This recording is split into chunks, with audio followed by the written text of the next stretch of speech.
आज की इस वीडियो में हम सॉल्व करेंगे क्लास 12 का दूसरा इंपॉर्टेंट क्वेश्चन।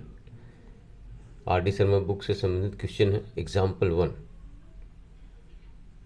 क्या बोल रहे question, test the continuity of the function at the origin f of x is equal to, ये फंक्शन है, इसको दो पार्ट में दिया है, mod x over x when x is not equal to 0 and f x is equal to 1 when x is equal to 0। चलिए हम इसमें क्या करेंगे, सबसे पहले देखिए कंटिन्यूटी का टेस्ट करना है फंक्शन का, कि फंक्शन कंटिन्यूस है कि नहीं eight the origin. Eight the origin मतलब एक्स इज इक्वल टू 0 पर।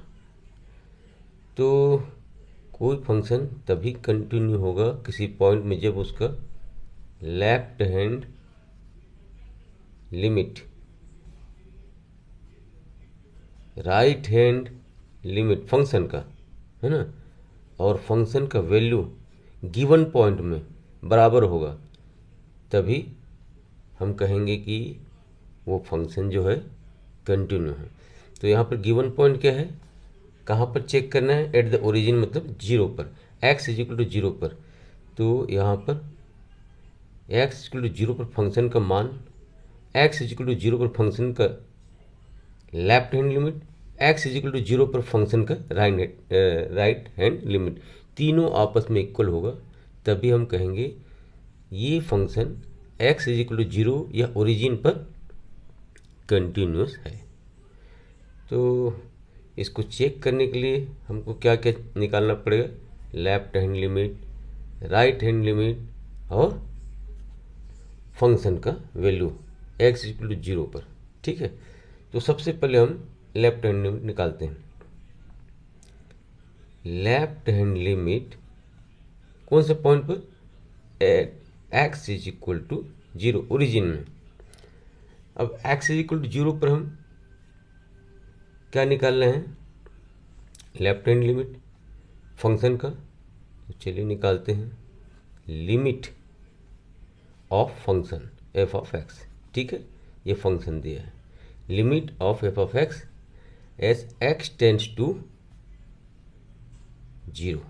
इसका मतलब क्या हुआ, लेफ्ट हैंड साइड से 0 की तरफ जा रहा है। ठीक है, यहाँ पर नेगेटिव साइड ये रिप्रेजेंट करता है कि ये लेफ्ट हैंड लिमिट है फंक्शन का। एक्स जो है 0 की तरफ लेफ्ट हैंड साइड से जा रहा है, माने 0 के लेफ्ट हैंड साइड में एक्स का मान 0 से छोटा रहेगा। एग्जैक्टली 0 पर जाना नहीं है, 0 के जस्ट पहले, थोड़ा सा पहले, मतलब 0 से छोटा वैल्यू पर हम इसका मान निकालेंगे फंक्शन का। ठीक है, तो वो हो जाएगा फंक्शन का लिमिट। तो यहाँ पर देखिए इसको समझते हैं। सबसे पहले ये समझते हैं कि इसको हम यहाँ लिख लेते हैं। ठीक है, एफ ऑफ एक्स क्या क्या दिए हैं, मॉड दिए ना, मॉड एक्स, और हमको मालूम है मॉड एक्स को हम एक बार माइनस एक बार प्लस लिख सकते हैं।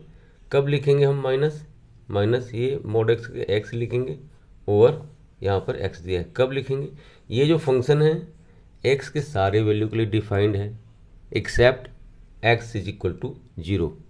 एक्स इज इक्वल टू 0 के लिए ये डिफाइंड नहीं है ये फंक्शन। ठीक है, तो ये माइनस तब होगा जब एक्स का जो मान है 0 से छोटा होगा। ठीक है ना, तो ये माइनस हो जाएगा, तो ये हो जाएगा 1 जा 1 जा, तो यहाँ पर हम इसके जगह में -1 लिख सकते हैं। ठीक है, -1।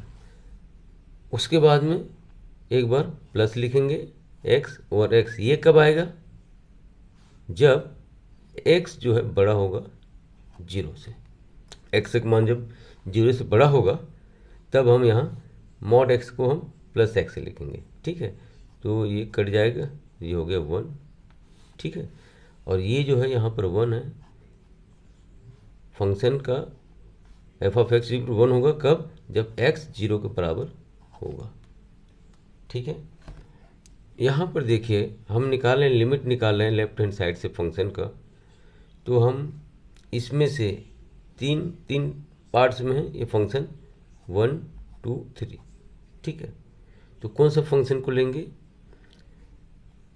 यहाँ पर x 0 से कम है, तो ये जो फंक्शन, ये जो डोमेन है x लेस देन 0, तो इस फंक्शन को हम लेंगे। तो ये फंक्शन क्या आ रहा है, माइनस बना रही, कांस्टेंट फंक्शन ही हो गया। ठीक है, फंक्शन क्या हो गया, कांस्टेंट हो गया। तो इसको आप इस तरीके से लिख सकते हैं, लिमिट, ठीक है, x का मान 0 से कम होगा, क्योंकि हम लेफ्ट हैंड साइड से जा रहे हैं। तो 0 माइनस h, वैल्यू हम h ले लेते हैं, ठीक है ना, और h towards tends to 0, h जो है 0 की तरफ जाएगा। यहाँ पर x था वेरिएबल, x 0 की तरफ जा रहा था, यहाँ पर वेरिएबल h हो गया, h 0 की तरफ जाएगा। ठीक है,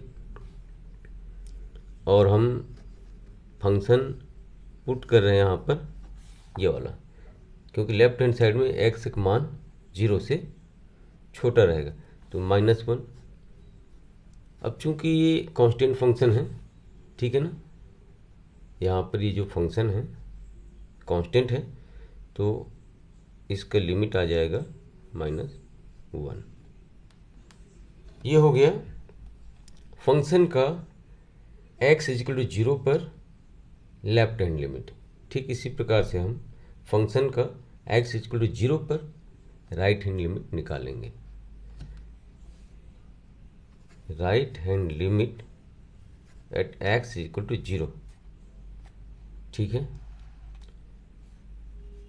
limit of function f of x as x tends to 0। हम एग्जैक्टली 0 में 0 पुट नहीं करेंगे, 0 पुट कर देंगे उसका तो फंक्शन का मान निकल आएगा, है ना। हम लिमिट निकाल रहे हैं, इसलिए 0 या राइट हैंड से राइट हैंड लिमिट निकाल रहे हैं, माने 0 के, सपोज ये है डोमेन या नंबर लाइन है, यहाँ पर 0 है, ठीक है, ये लेफ्ट हैंड साइड है, ये राइट हैंड साइड है। इस साइड से हम 0 की तरफ अग्रसर होते हैं धीरे धीरे, लेकिन 0 पर नहीं जा रहे हैं, 0 की ओर जा रहे हैं, माने हमेशा ये जो x जो का वैल्यू रहेगा 0 से बड़ा रहेगा राइट हैंड साइड में। उसी प्रकार से जब लेफ्ट हैंड साइड से हम 0 की तरफ जाएंगे, 0 की तरफ जाएंगे माने 0 पर तो जाना नहीं है, क्योंकि हम लिमिट निकालें 0 के जस्ट पहले, थोड़ा पहले, तो ये जो x का वैल्यू है 0 से छोटा रहेगा जब हम लेफ्ट हैंड लिमिट निकालेंगे। अभी हम क्या निकाल रहे हैं, right hand limit, right hand limit निकाल रहे हैं।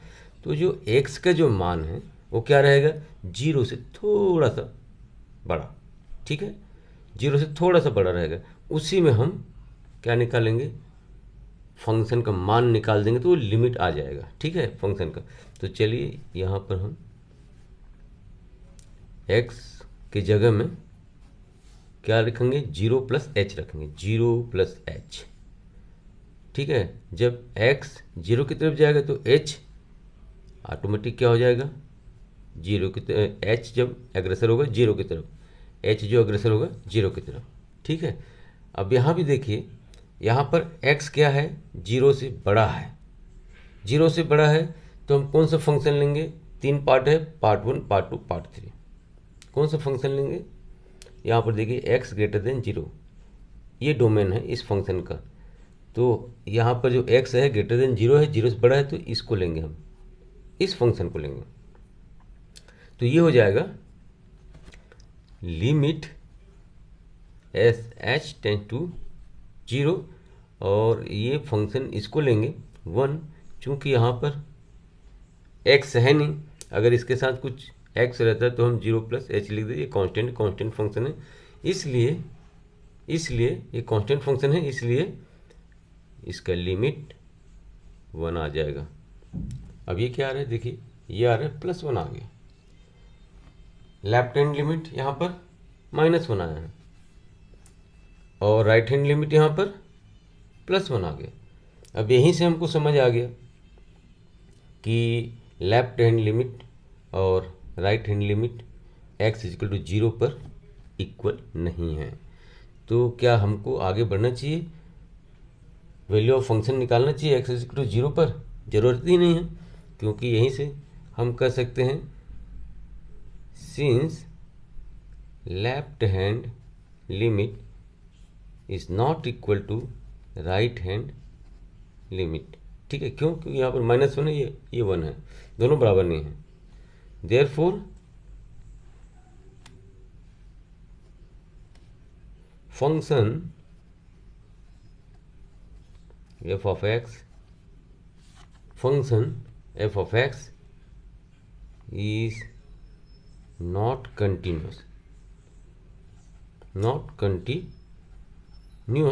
at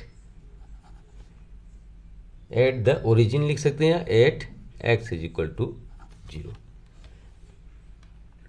ठीक है, अगर ये दोनों बराबर हो जाता तब हम फंक्शन के मान को x इक्वल टू 0 पर फंक्शन के मान निकालते और चेक करते कि क्या ये भी बराबर है क्या। लेकिन यहाँ पर तो लेफ्ट हैंड लिमिट और राइट हैंड लिमिट अलग अलग है, इक्वल नहीं है, तो हम यहाँ कंक्लूड कर सकते हैं कि function is not continuous at x is equal to 0। तो यही आंसर होगा। इसी तरीके से क्वेश्चन को सॉल्व करना है। Thank you for watching.